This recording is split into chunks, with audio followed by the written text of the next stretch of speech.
Hey everybody, Warren Smith here with Ministry Watch, and I'm so delighted that you decided to join me this afternoon. I know your time is as precious as mine, I'm sure, and so for you to be willing to devote some time to this webinar this afternoon is really a blessing to me. Before I move into some of the content, I want to mention a few sort of logistics and housekeeping items before we get started.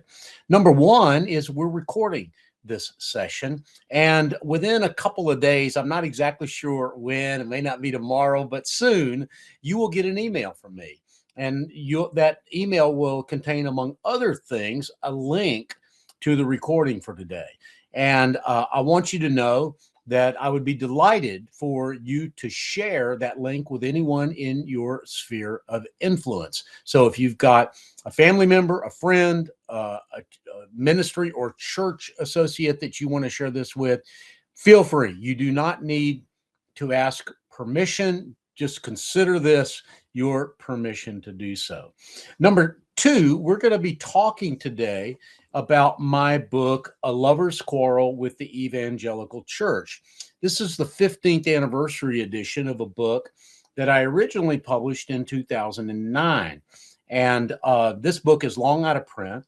And this book is not available anywhere except from Ministry Watch. And at the end of our session today, I'm going to tell you how you can get a copy of this book absolutely free. I'm just going to ask you a couple of very quick questions and ask you to send me an email with your street address so I'll know how to send it to you. That'll be at the end of the program today. Also wanted to mention that I'll probably be speaking only for if I'm on my best behavior, about 25 minutes or so. It might, blend into 30, but if it ends up being 30 minutes, I'm just going to stop whether we're through or not. And I would like to give you guys an opportunity to ask questions. The way to do that is with the chat button at the bottom of the page. Now, I also want to mention that we're doing this in cooperation with Inland, which is a new ministry, a partner for us. We've never worked with Inland. In fact, they're a new startup. They're a new technology startup. We're delighted to be offering this webinar today using this new platform, Inland. And so I don't know if there are any Inland people on, but if you are, thank you. We're really grateful for your expertise in putting today's session together. So with that, I'd like to share a screen. I've prepared a PowerPoint presentation that I think will be helpful in guiding our discussion. So let me do that real fast and hit the button here from the beginning. So as I mentioned earlier, the presentation today is A Lover's Quarrel with the Evangelical Church. I mentioned that again because you'd be amazed. Sometimes people don't know why they're here or what this is all about, but that's what we're doing today. And again, copies of the books. I published the original book in 2009, and it was what I consider to be a successful book, successful enough that the publisher offered me a contract on a second book, which was good news. And but now, 15 years later, there were some things in the original version that were a little out of date. Things had changed, so I revised that book, and Ministry Watch self-published that book last year. We called it a 15th anniversary edition, and so you can see the version on your right. And by the way, this is a picture of me and my grand. Have anything to do with anything that we're going to talk about today, except that now I'm with a grandson, my first grandson. I'm becoming increasingly aware of the need to prepare the church and the world for the next generation. It's a funny thing about having children and grandchildren is that your time horizon changes. And honestly, that was one of the reasons why I wanted to revise A Lover's Quarrel, was because I was hoping that church leaders and ministry leaders might view it as a resource for how we could live in the years to come. Today, I'm going to just give you a brief overview of what's in the book in the hope that I will whet your appetite and you'll want to read the book, which is why, of course, I want to put the book in your hands at no charge to you. Again, we're going to, everybody that's on this call, I want to give you an opportunity to get the book for free if you are interested. And the reason this slide is called Hi, my name is Warren and I'm a recovering evangelical is because that's the name of the introduction to the book, in which I share my personal testimony of being raised in the evangelical church and candidly being tempted to become an ex-evangelical, as we have seen so many people become in the last few years. But as I wrestled with my own faith and with scripture and with what I was seeing in the world around me, I decided that I did not want to abandon the evangelical church. I wanted to be a voice, if possible, for restoring and reforming the church. And that's really what this book is all about. So the chapter title, or rather the bullet points here, correspond to chapter titles in A Lover's Quarrel. The evangelical myth. In fact, I now kind of think of it as two myths that are competing with each other. And we'll talk about that in a minute. And then the evangelical reality. In other words, what has happened to the evangelical church in the last 50 or 60 or 70 years. And because of the sort of the nature of those chapters, we're looking at a lot of problems.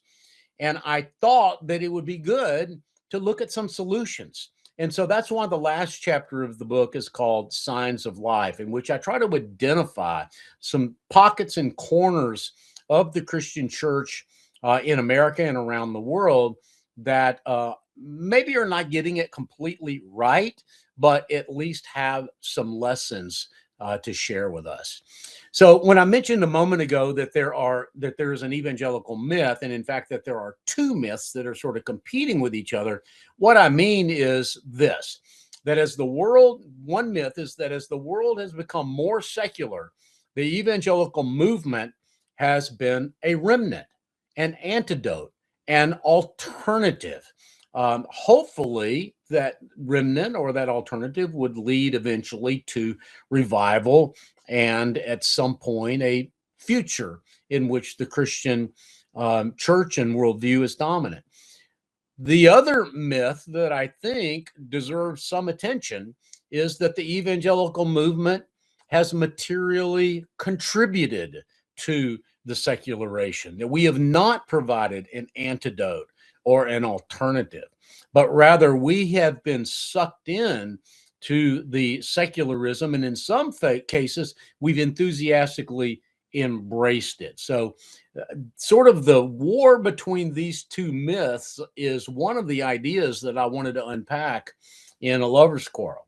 Or to use the words of theologian Stanley Hauerwas, who is at Duke University, the problem with the modern American church is that it is far too modern American and not nearly enough church. Now, I don't agree with everything Stanley Hauerwas has said, but I do think that there is a lot of wisdom in that statement. At a minimum, I think it's a statement that we should consider carefully and seriously as we go forward. So, if those are the evangelical myths, what is the evangelical reality? And I've identified 5 problems, pathologies, you might say, of the evangelical church in A Lover's Quarrel. One, and I'm going to unpack these briefly today, but I unpack them at length in the book. One is what I call the triumphant sentimentality, and I'm going to explain these terms in a minute. The second I call the new provincialism. Some people call it chronological snobbery, and I'll explain that in a moment as well. body count evangelism, the Christian industrial complex, and finally, the great stereopticon. Now, if you're saying, Warren, what in the world do you mean by these expressions? Well, number one, as I said, I'm going to explain them. But number two, I wanted to try to get out of using evangelical ease or religious terminology in order to define the problem, because I think sometimes our eyes glaze over. That whenever we use evangelical language, sometimes that language becomes wallpaper or white noise in our lives. So I wanted to use language that required us to actually ask that question. What do you mean by that? Because I think that that is a really valuable question for all of us to ask in, candidly, all areas of life. So let's quickly first take a look at the triumph of sentimentality. Um, I got this language from Richard Weaver. Some of you may know his famous book, Ideas Have Consequences, which was written, I believe, in 1949, 48 or 49, and is still an important document today, 80 years later. And Richard, the first chapter of Richard Weaver's book, Ideas Have Consequences, is called The Unsentimental Sentiment. And in that chapter, he says that sentimentality is the great sort of besetting sin of modernism and of progressivism. He says that sentimentality is the indulgence of emotion for its own sake. Sometimes I refer to sentimentality in this way. It's looking at the world as we would like it to be rather than as it really is. In other words, as Christians, we need to have confidence in a biblical view of everything, not just of our dogma and our doctrine, but of reality itself. And we've got to be careful not to succumb to sentimentality. Flannery O'Connor, who is one of my favorite writers, was brilliant and incisive and often humorous when it came to this notion of sentimentality. She if I could put it this way, warred against rank sentimentality in her short stories and novels. And Flannery O'Connor wrote this: if you want to get anywheres with religion, you got to keep it sweet. These are actually the words of one of her characters in one of her novels. I believe it's in Wise Blood where this quote comes from. But Flannery O'Connor helped us understand, or has helped me understand, that sometimes reality is hard to face. And it's why we sometimes will set reality aside, even we Christians, in favor of a dream, of sentimentality, of a desire, wishful thinking, what some people call even magical thinking. And so the triumph of sentimentality is one of the problems that we have seen in the evangelical church today. And ultimately, I assert in A Lover's Quarrel that sentimentality is idolatry.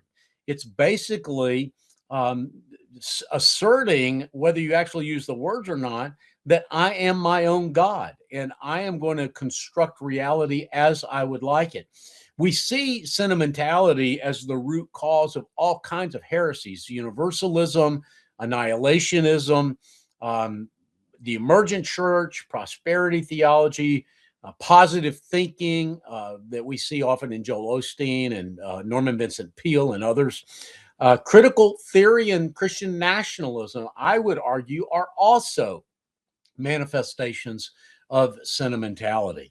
And what I think as Christians we are called to is a full gospel message, which is that our acceptance of the gospel means that we behave in ways that show our acceptance of God's ordering of the universe. It's the universe is the way God made it, not the way we want it to be. The mentality or the rejecting sentimentality means that we must obviously assert the truth, but we must act like we believe that there is the truth.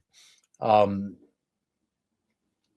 the gospel is more than merely believing. You believe that there is one God, good. Even the demons believe that and shudder. James 2:19 reminds us. Francis Schaeffer called this idea true truth.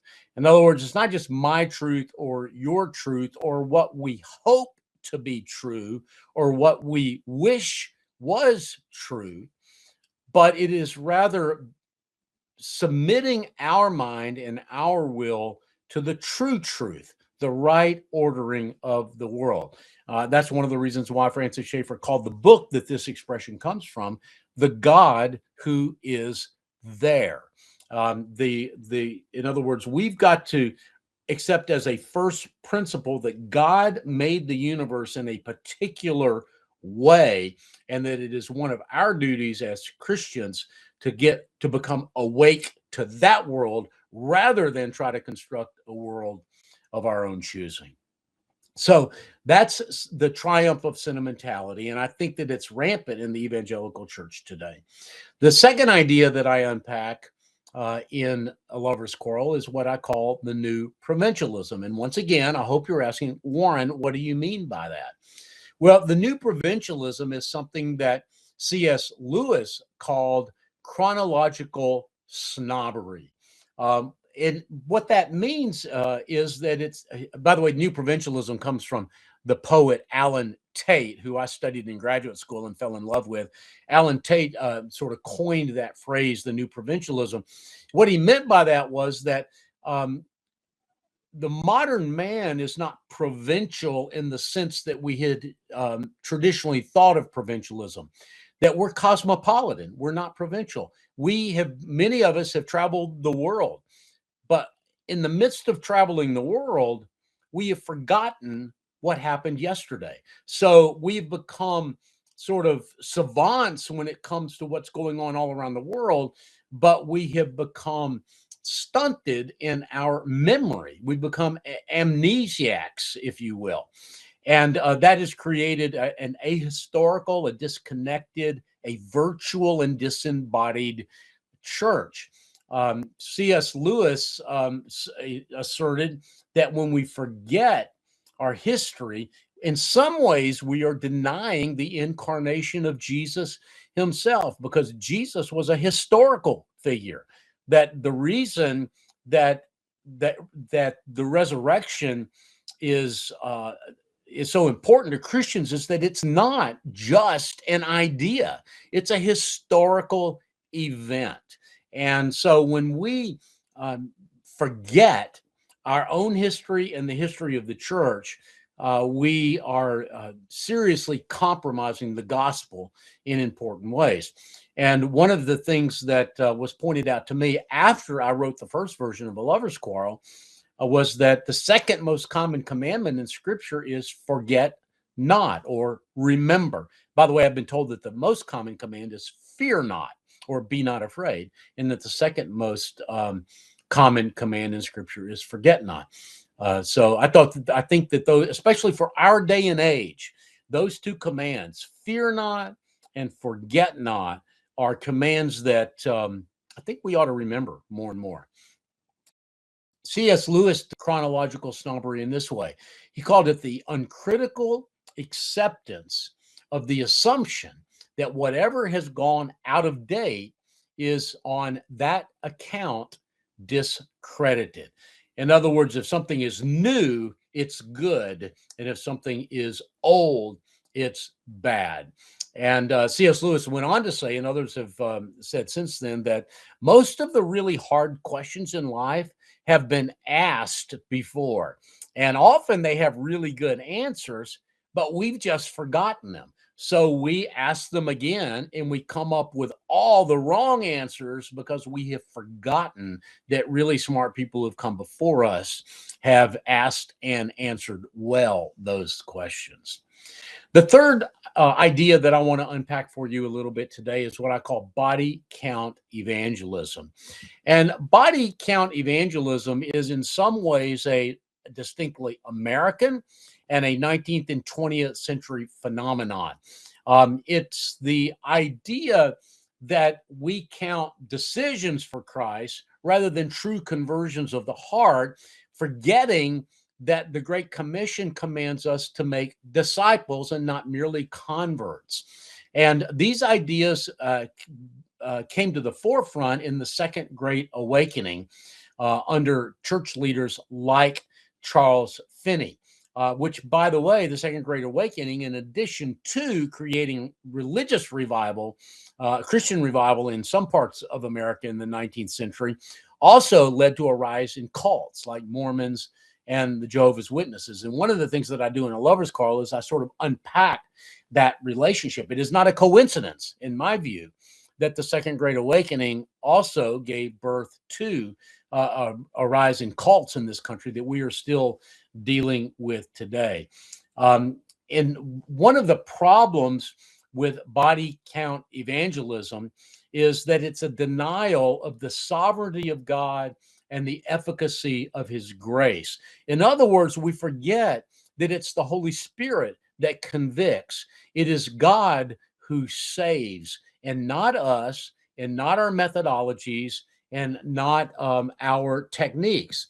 And one of the things that I hope you'll forgive the, maybe someone would say questionable language, is that part of the problem with body count evangelism is that it causes us to measure the wrong things.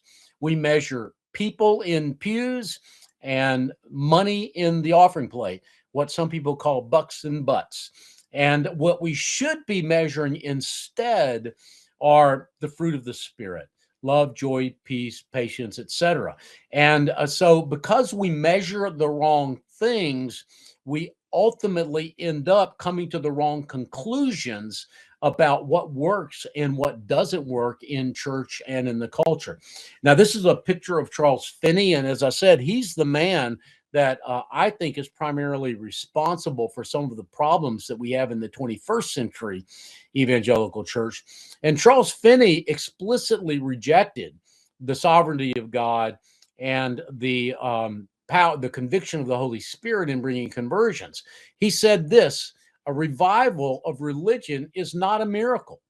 It is a purely philosophical result of the right use of the constituted means. What he meant by that is technique, is that you can through emotion and through theatrics bring people to a state where they will make a decision for Christ without actually becoming converted. And I've again spent a lot of time on the Second Great Awakening and Charles Finney in A Lover's Quarrel. Fourthly, let me spend a few minutes on what I call the Christian industrial complex. For some of you, that expression might sound familiar. It's an expression that I borrowed from Dwight D. Eisenhower. He called in his farewell speech to the nation whenever he gave up the presidency in 1961. He gave a speech in which he warned America against the military industrial complex, and he said that military men, soldiers themselves, will not get us into war. They understand the high price that is paid for war. The people that will get us into war are the industrialists, the ones that make money off of war. And likewise, I've sort of borrowed that expression to talk about the commercialism of the evangelical movement today. Christian retail has become a $5 billion market. We've seen a rise in Christian radio. About 25 to 30% of all radio stations in America are religious radio stations today. And one of the developments that it's happened in Christian radio is that they have targeted someone that they call Becky. And Becky has a very specific profile. Becky is someone who has 2 kids, drives a minivan, may or may not regularly attend church. In fact, about 30 to 40% of people who listen to Christian radio are not even Christians. They don't even profess to be Christians. And yet, Becky is who decides what gets played on Christian radio. If Becky likes it, the program directors will play it. And if Becky doesn't like it, it won't last on Christian radio for very long. Now, some of you might say, what's wrong with that? Well, one of the problems with that is that our church gets its music from Christian radio. I don't know if you've noticed, but the in the last few years, the worship music that we're singing in church comes from organizations like Elevation, comes from places like Hillsong, comes from places like Bethel. These are all organizations that have very questionable theology and have had scandals within their church leadership, but they're so wildly successful on Christian radio. They're making so much money that the Christian radio programmers can't resist them. And so we end up taking our lead, unfortunately, from a 3 or 4 or 5 major organizations that dominate Christian radio.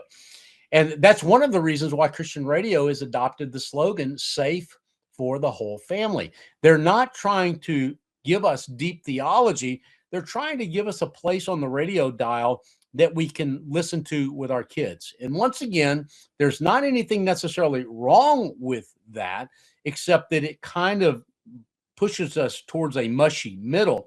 And every time I hear the expression safe for the entire family or safe for the whole family, I can't help but think of C.S. Lewis's famous expression from the Chronicles of Narnia, in which he says, Aslan is a good lion, but he is not a safe lion. And so what has happened is that I think, motivated by fear, the evangelical church has retreated towards safety. And that's an idea that I unpack in this chapter of A Lover's Quarrel. So finally, let me look at the what I call the Great Stereopticon. The Great Stereopticon is, again, an expression that I got from Richard Weaver. Richard Weaver titled the second chapter of his book, Ideas Have Consequences, The Great Stereopticon. And what he meant by that was modern media. I think Richard Weaver was prophetic enough to understand that what he was seeing in the 1940s and 50s, which was radio and television, would eventually become something else. It would become what we know today as the internet and digital media. And so he wanted to come up with an expression, I think, that wouldn't necessarily go out of date. So he called it the Great Stereopticon. And Richard Weaver asked, I think, a really important question. Are media morally neutral? In other words, does it matter what medium you use as long as your content is orthodox? Well, Richard Weaver and a lot of other really smart people say that the answer to that question is no. Media are not morally neutral. That every medium that you use has certain capabilities and certain limitations. And that if you are not aware of those capabilities and those limitations, you will attempt to communicate ideas that simply cannot be communicated through that medium. And I think that that's why God, in his sovereignty and in his wisdom, gave us a book, the Bible, and the foolishness of preaching as his preferred medium. I mean, God in his sovereignty could have come at any time, but he chose to come when he did and how he did as a human in the flesh, I think for particular reasons. David Wells, in his book, No Place for Truth, says it this way. God has described himself and his works to us in the language of the Bible. And it is quite presumptuous for us to say that we have found a better way to hear him and a better way to find reality. The And I think that David Wells is right about that. By the way, David Wells is emeritus president of Gordon Conwell Theological Seminary. Neil Postman, who wrote a book called Amusing Ourselves to Death, said this, that the God of the Jews, Neil Postman, by the way, was a Jew. The God of the Jews was to exist in the Word and through the Word. And I find that to be a very powerful statement. And by the way, our use of the great stereopticon is, I think, particularly disruptive in worship services. I think that the way we have embraced technology in worship has, for the most part, had a negative effect on the church. It has a negative effect on community building. It has set high performance standards for worship leadership and participation. And what that means is that everyday people everyday members of churches have become spectators rather than participants in worship. Choirs versus worship teams is a great way to think about that. And it, of course, creates the danger of eliciting sentimental responses. I also think that technology is, we often have migrated to small groups because we want to have that personal interaction. And then what do we do in small groups? We end up listening to sermons on a podcast or watching videos rather than creating the kind of intimacy and transparency and self-disclosure that I think makes small groups so valuable. Well, I've been speaking for almost 30 minutes now. And so I want to come to the end of of what I wanted to share with you today. But before I do that, just real quickly, there are signs of life out there. And I devote the last chapter, which is the longest chapter in A Lover's Quarrel, to some of these signs of life. And I want to be quick to say that none of these people and organizations that you see on the screen here are perfect, but they each have a quality or a characteristic that I think is worth considering. So let me just very, very quickly go down the line here. One is the Anglican Church in North America. This is a new denomination. It's one of the fastest growing denominations in the country. If you're a regular reader of Ministry Watch, you'll know that it has its problems, that we've reported on some of those problems. But one of the things that I love about the Anglican Church in North America is that it is both theologically orthodox, in other words, biblical, and it leans heavily into the traditions and histories of the church. The Presbyterian Church in America, I would say, is another denomination that maybe not quite as much as the Anglican Church, but certainly in many ways similar to the Anglican Church. Reformed biblical theology. Often those churches are very liturgical and traditional in their expression. The third bullet point here is a man's name, Robertson McQuilkin. One of the reasons that I like to use Robertson McQuilkin as an example is that he was the president of Columbia International University for many years. He was beloved as the president there, and he was having great success as the president there. But his wife got dementia. And Robertson McQuilkin realized that his wife needed him. And so while he still had many years left ahead of him in his life and career, he resigned the presidency of Columbia International University to care for his wife for the rest of her life. And Robertson McQuilkin's story, in my view, is an antidote to evangelical celebrity culture. I've written about Robertson McQuilkin, and I'm going to, he's in the book, A Lover's Quarrel, but I also wrote an article on the Ministry Watch website. So I'm going to send everyone a link to that article that you can read, even if you end up not reading the entire book. Real quickly, Christians and the arts. I'm fond of people like Andrew Peterson, who have taken the gospel message and present it in creative ways for folks who might not otherwise be receptive to the gospel message, and sort of love what he's doing, and also what Keith Getty is doing with the hymn movement in this country. Um, I devote a section in A Lover's Quarrel to the growth of the Amish church. The Amish church is not, again, perfect in every way. I don't subscribe to their theology, if I may say so. But one of the things that I love about the Amish church is that, number one, they have big families, an average of 8 to 9 children per family. And number two, when their children become adults, they stay in the church.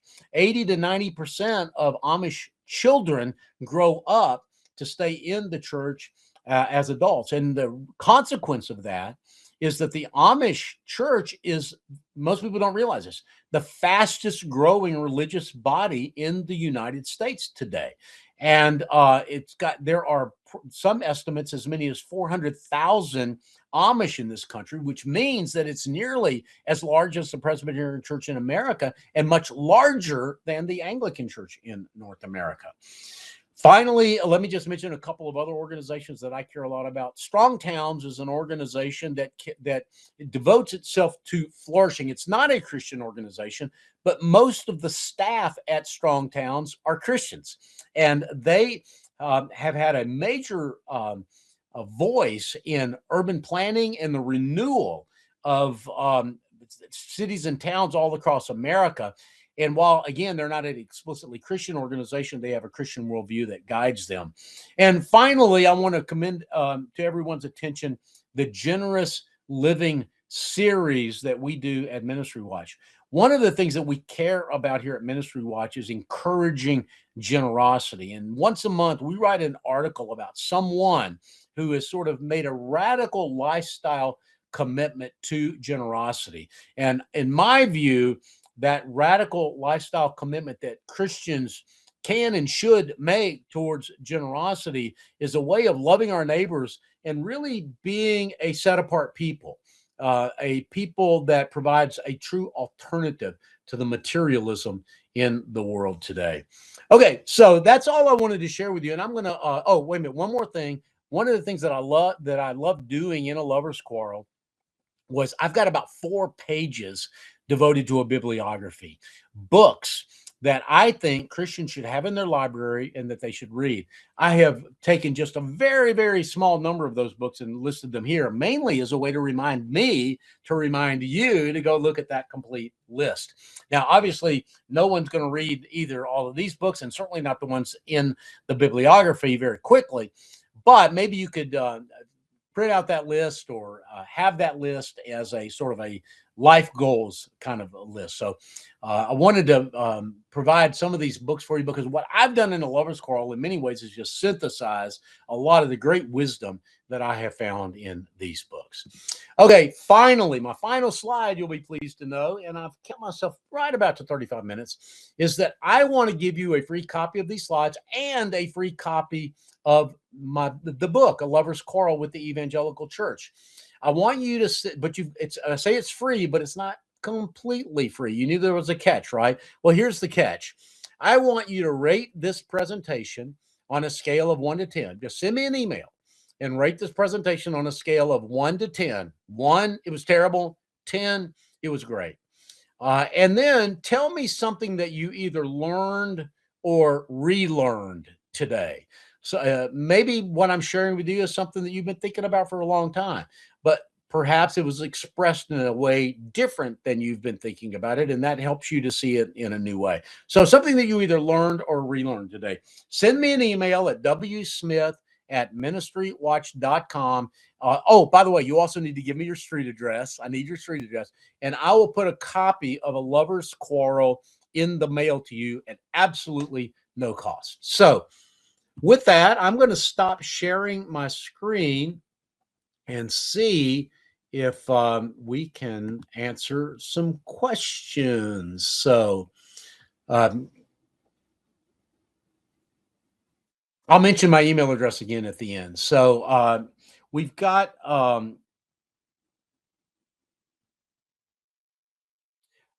let me check. I've been told that we might have some technical problems. Okay. If you have, our chat is having a small technical issue at this time. Please text 347 218 1980 with any questions, and they'll be passed along to Warren. So that's 347 218 1980, and you'll pass those questions along. So let me see if I can see if some of those questions are coming in.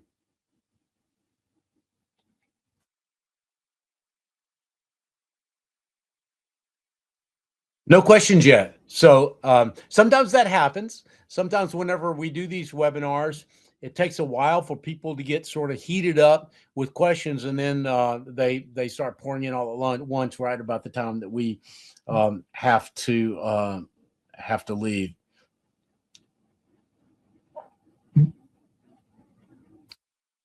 Okay, the first question. We do have a question. Great. Okay, thank you. Thank you for answering the question. Is the information on Christian radio as a hymnal current? Well, I think the answer to that question is yes, but that if you look at um, CCLI, which is the Christian Copyright Licensing Incorporated, that's the organization that your church is probably a member of. And so, for example, if you sing a song that's not in your church's hymnal in church. It might be an elevation song, might be a hill song, might be Sovereign Grace, might be Andrew Peterson's Is He Worthy? It might be Keith Getty's In Christ Alone. Your church has bought a license from CCLI in order to play that song, to use that song in church. CCLI collects the money from your church and thousands of other churches and distributes a small portion of that money to the copyright holder. And one of the things that I can tell you is that Hillsong, Bethel, Elevation, those are the ones that are the main copyright holders for songs that are getting sung in church today. Now, that is changing.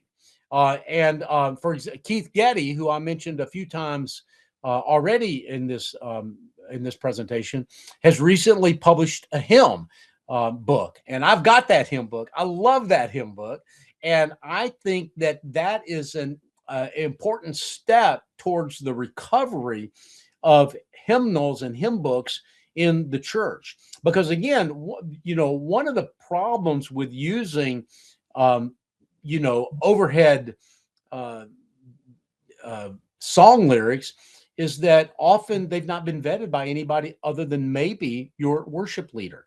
And it's not that I don't love worship leaders, and I trust many of them, but think about that process versus the process that goes into putting a hymnal together, which has had a theological review, it's had a musical review, it's being placed in that hymnal so that people can actually sing it. I don't have a great voice. I love to sing, but I don't have a great voice. And if the song is too high or too low, I simply can't sing it, and I'm not alone in that. So being able to very carefully curate music, which is what a hymnal used to do, both theologically and artistically and musically, is something that has been lost by the evangelical church. But I do think it is being recovered by people like Keith Getty. Okay, wow. Now we're getting a lot of questions here. Let me try to. Some evangelicals are, some of the evangelicals I hear are referencing Christian nationalism. Do I have any comments about that? Well, I'm not exactly sure what your question is referring to. There are evangelicals that are being critical of Christian nationalism, and there are evangelicals that are embracing Christian nationalism. And I would say that in both cases, that the ones that are criticizing Christian nationalism are probably doing it for the wrong reasons, and the ones that are embracing Christian nationalism are probably doing it for the wrong reasons as well. So all I can say, and again, this is not a position of Ministry Watch. This is my position personally, is that I see serious problems with Christian nationalism, and it grieves me that the evangelical church has embraced Christian nationalism as vigorously and aggressively as at least some corners of evangelicalism have. Christian patriotism, absolutely. I consider myself a patriot, and I think Christians should be patriots. But the idea of Christian nationalism, one of the problems with it is that nobody really knows what it means. But unfortunately, some of the folks that are trying to define Christian nationalism are people that embrace the term, and those are folks that I think are not um, um, folks that are very sympathetic to the gospel. Um, will this presentation be available for later viewing? I would love for my wife to watch it. It's very good. Well, first of all, thank you for that feedback. Second of all, yes, we are recording it, and we will be sending you a link. We're still working on the logistics about posting it on YouTube or on social media, but at a minimum, we will have a link that we will be sending to you, and you can watch it. As I mentioned at the top of the program, for those of you that may have joined late, you have my permission to share it. Once I send you that link, it's yours. Likewise, the PowerPoint presentation. I'm going to send you the PowerPoint presentation as well, and you can feel free to use it in any way you see fit. I mean, as far as I'm concerned, you can give that presentation to your, to your Bible study or your church or whatever. It's want to be sort of open sourced is the expression they're using these days, but I want to be open handed in that. How do you view youth returning to the church today? Is it a real revival or a man made movement? I.e., the Charles Finney quote. That's a great question. First of all, let me say, as a Christian, I pray for revival. I earnestly desire revival. I hope that some of the signs that we're seeing that suggest there may be revival, I hope that they're the thin edge of the wedge, that they're the leading edge of something really great that God is doing in our culture. That said, I will have to say that I remain unconvinced that we are experiencing real revival yet in this country. I mean, we may be experiencing it. I'm not, I'm sort of like Thomas in that sense. I want to feel I want to hold his, the hands and put my hand in his side to see that. I look to a guy named Ryan Burge who does a lot of great statistical analysis of the church. And what Ryan Burge is saying right now is that there does seem to be some evidence that the long slide in Christianity is bottoming out. But he is seeing no sign that it has actually turned its way back up. Now, you got to bottom out before you can turn up, right? So maybe this is the beginning of something, but there's really no statistical evidence. William Bennett, the former Secretary of Education, used to say the plural of anecdote is not data. And there are lots of anecdotes out there. I mean, let's face it, there are 260 million people in this country and 8 billion people on the planet. I can find examples of almost any crazy idea that I want to convince you of. But the overall data, aside from anecdotes and examples, does not yet seem to be there. Again, I pray for revival. I hope for revival. I want to work towards revival. I don't want my skepticism to quench revival, but I'll just have to say that right now, I don't see it. Okay, what prompted you to do this presentation of A Lover's Quarrel at this time? Well, that's a great question. And I think one of the reasons that I decided to revise the book and also to do this presentation is because I think that when I wrote the book in 2009, those ideas that I shared in the book were in some ways just beginning to be seen in the evangelical church. Now, 15 years later, well, again, when I wrote the book in 2009, social media was brand new. Facebook started in, I believe, 2007. The iPhone was introduced in 2007. Um, there's been just a lot happened since then, and a lot written. Some of it good, but some of it candidly not very helpful and confusing. And in some cases, it was even intentionally confusing. So I wanted to revisit the ideas in A Lover's Quarrel, try to maybe bring it a little bit more up to date with current examples. And there were, some expressions that I used in A Lover's Quarrel, like the Christian industrial complex, that I think I was one of the first people to coin that expression, but now it's become common to talk about the Christian industrial complex. Or for that matter, the word evangelical. What is an evangelical? Is it a political movement? Is it somebody who believes certain theological distinctives? Is it a cultural movement? Someone who identifies as an evangelical, but you know, only because they're not Muslim and they're not Jewish. So they live in the South, or they live in a part of the country where evangelical is, what most Christians are. So they call themselves an evangelical. So I just thought that there needed greater clarity and more up-to-date examples, which is the reason that I decided to revise the book. Okay. Are you going to let us know what your conclusions are today, or are we going to go have to read the book to find out? Well, my conclusions are that the church has problems. And I've identified some of those problems, but I've also, I think, attempted to identify some of the solutions. And I think some of those solutions are biblical faith formation. I think that church discipline. I think that raising your own learning. We've got a lot of, one of the reasons that the evangelical movement has become what it is because we have to re-evangelize every generation. And to a certain extent, that's good and necessary, because every child needs to embrace the faith on their own. But I also think that we have parents that are poorly equipped to evangelize their own children, that we have forgotten how to raise our own children in what the Bible calls the nurture and admonition of the Lord. So I think that a recovery of family structure, a recovery of small, the idea of small is beautiful. I talk about E.F. Schumacher's book, Small is Beautiful, in there, and how sometimes big becomes one of those. You may remember me mentioning that we measure the wrong things. Well, getting big is one of those things that we value in evangelicalism. But I don't think that that's one of the things that we should value. So in some ways, the answers are in the questions themselves. Let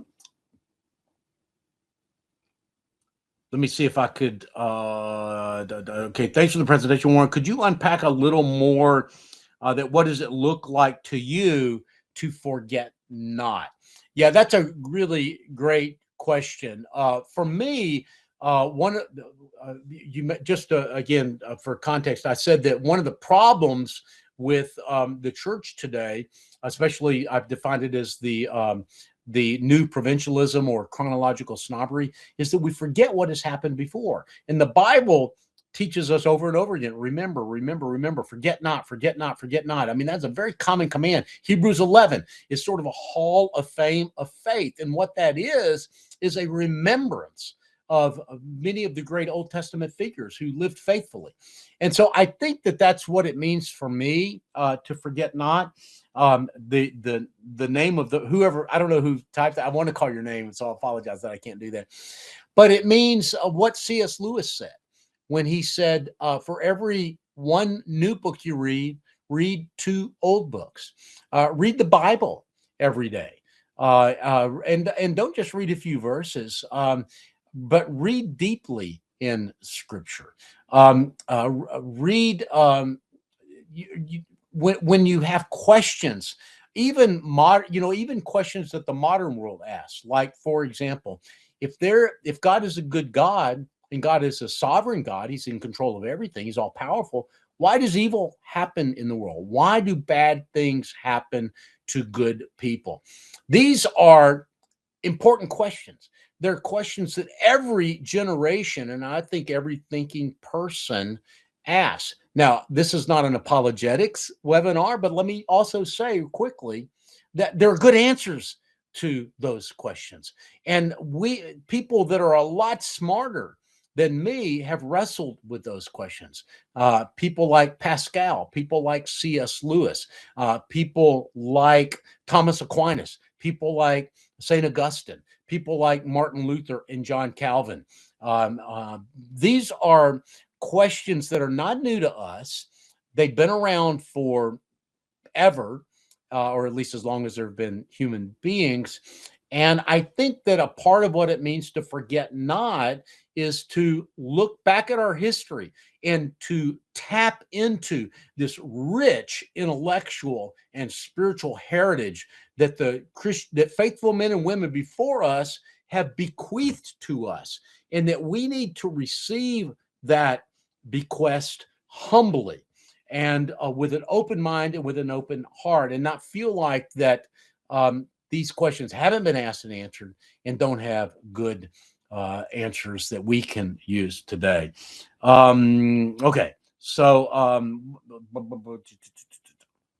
what are successful ways to lovingly and truthfully challenge the tide of sentimentality of today's age? Yeah, that is a really great question. I think one of the ways that we can challenge the tide of sentimentality is to be realistic about what God has put before you, right? And let me say it this is going to seem like a weird example, but I'm going to use it anyway. A lot of us have really strong opinions about Washington, D.C. We either love our president or we hate our president. We either love Congress or we hate Congress, or we have an opinion about whether we should be at war in Iran or not at war in Iran. Strong opinions about that stuff, right? Guess what?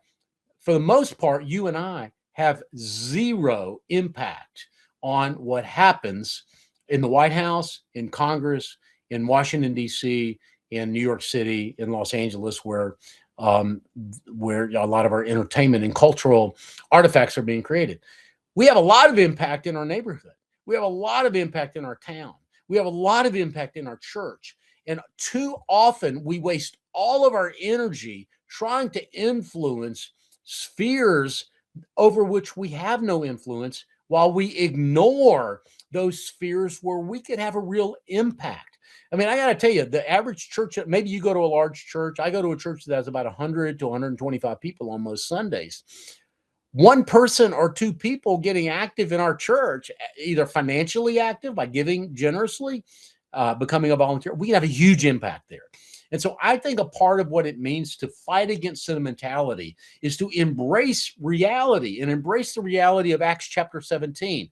And and if you don't know Acts chapter 17, it's where Paul was preaching on Mars Hill. And one of the things that he said to the folks in Mars Hill was that God himself has prescribed the boundaries of your dwelling place and the time in which we live. And so I think that we need to embrace and have confidence in the fact that God, the sovereign God of the universe, put us here right now. And that if he did that, then that means, I think, that he's given us something to do right here and right now. And that we should embrace that. We should understand what that is, embrace that, and we should lean in to what God has called us to do, and to spend less energy on what we can't influence, or we can have only a very minimal influence. And I think that's one of Satan's big tricks, is that he fakes us out of position. He tries to distract us from what God is calling us to by enticing us with political or economic or other kinds of activity that probably is not going to be very effective for the kingdom. Guys, it is 4:59. I am out of time. I'm so grateful to you. I didn't get through to nearly all the questions, but I'm super grateful to you for being on today. A couple of reminders. I will be sending you an email. It will have a link to a recording of today's presentation. And it'll also, you'll have my email because I'll be sending it to you from my email, and you can answer those questions. But let me, while I'm here, just in the last few minutes that we have, I'm going to put back up on the screen the slide that will tell you what I'm asking you to do to get a free copy of the book. Send me an email, rate this presentation on a scale of 1 to 10, and tell me something that you learned or relearned today. Send it to wsmith@ministrywatch.com, and I will send you a copy of A Lover's Quarrel with the Evangelical Church.